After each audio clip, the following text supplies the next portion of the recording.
ಜಮ್ಮು ಕಾಶ್ಮೀರದಲ್ಲಿ ನಡೆದಿರುವ ಭಯೋತ್ಪಾದಕರ ದಾಳಿಯಲ್ಲಿ ಇಬ್ಬರು ಕನ್ನಡಿಗರು ಸಾವನ್ನಪ್ಪಿದ್ದಾರೆ. ಒಬ್ಬರು ಬೆಂಗಳೂರಿನ ಮೂಲದವರಾದರೆ ಮತ್ತೊಬ್ಬರು ಶಿವಮೊಗ್ಗದ ಉದ್ಯಮಿ ಮಂಜುನಾಥ್ ದುರ್ಮರಣ ಹೊಂದಿದ್ದಾರೆ.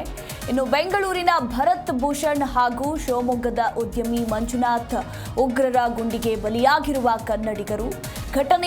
ಘಟನೆಯಲ್ಲಿ ಇನ್ನೂ ಹಲವರು ಕನ್ನಡಿಗರು ಗಾಯಗೊಂಡಿದ್ದಾರೆ. ಸದ್ಯ ಅವರನ್ನ ಸುರಕ್ಷಿತ ಸ್ಥಳಗಳಿಗೆ ಸ್ಥಳಾಂತರ ಕೂಡ ಮಾಡಲಾಗಿರುವಂಥದ್ದು. ಈಗಷ್ಟೇ ಸಚಿವ ಸಂತೋಷ್ ಲಾಡ್ ಕೂಡ ಭೇಟಿ ಕೊಟ್ಟಿದ್ದು ಕನ್ನಡಿಗರ ಜೊತೆ ಮಾತನಾಡಿದ್ದಾರೆ. ಮೃತದೇಹಗಳನ್ನು ಶಿಫ್ಟ್ ಮಾಡುವ ಮುಂದಾಳತ್ವವನ್ನು ಕೂಡ ವಹಿಸಿಕೊಂಡಿದ್ದಾರೆ.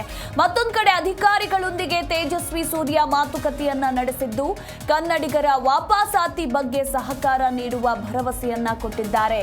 ಕನ್ನಡಿಗರ ನೆರವಿಗೆ ಸಂಸದ ತೇಜಸ್ವಿ ಸೂರ್ಯ ಧಾವಿಸಿದ್ದಾರೆ.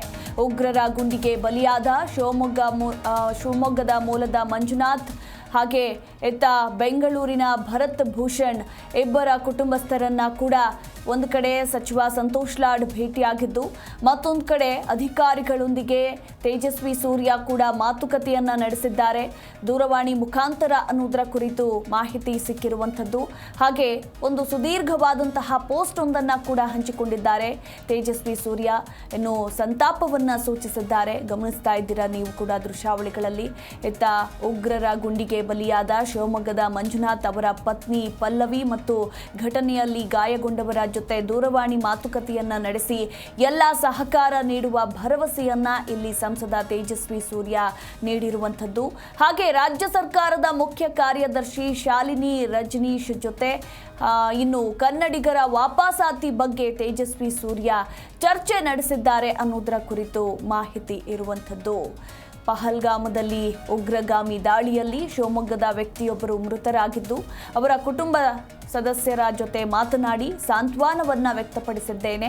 ಈ ಸಂಕಷ್ಟದ ಸಂದರ್ಭದಲ್ಲಿ ಕುಟುಂಬದೊಂದಿಗೆ ನಾವೆಲ್ಲರೂ ಇದ್ದು ಸಹಕಾರ ನೀಡಲಿದ್ದೇವೆ ಎಂಬುದಾಗಿ ಸಂಸದ ತೇಜಸ್ವಿ ಸೂರ್ಯ ತಿಳಿಸಿದ್ದಾರೆ.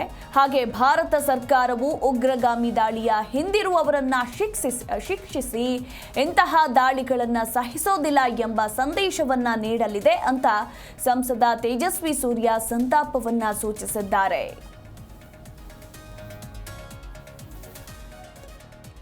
ನೋಡಿ, ಮೃತಪಟ್ಟಿರುವ ಇಬ್ಬರು ಕನ್ನಡಿಗರನ್ನ ನಾವು ನಿಮಗೆ ದೃಶ್ಯಾವಳಿಗಳಲ್ಲಿ ತೋರಿಸ್ತಾ ಇದ್ದೀವಿ. ಒಬ್ಬರು ಭರತ್, ಬ್ಲೂ ಟಿ ಶರ್ಟ್ ಹಾಕೊಂಡಿರೋರು ಭರತ್ ಬೆಂಗಳೂರಿನ ಮೂಲದವರು. ಇನ್ನು ಈ ಕಡೆ ಇರೋರು ಶಿವಮೊಗ್ಗ ಮೂಲದ ಉದ್ಯಮಿ ಮಂಜುನಾಥ್. ಇವರಿಬ್ಬರು ನಿನ್ನೆ ನಡೆದಂತಹ ಉಗ್ರರ ದಾಳಿಯಲ್ಲಿ ದುರ್ಮರಣ ಹೊಂದಿರುವ ದುರ್ದೈವಿಗಳು.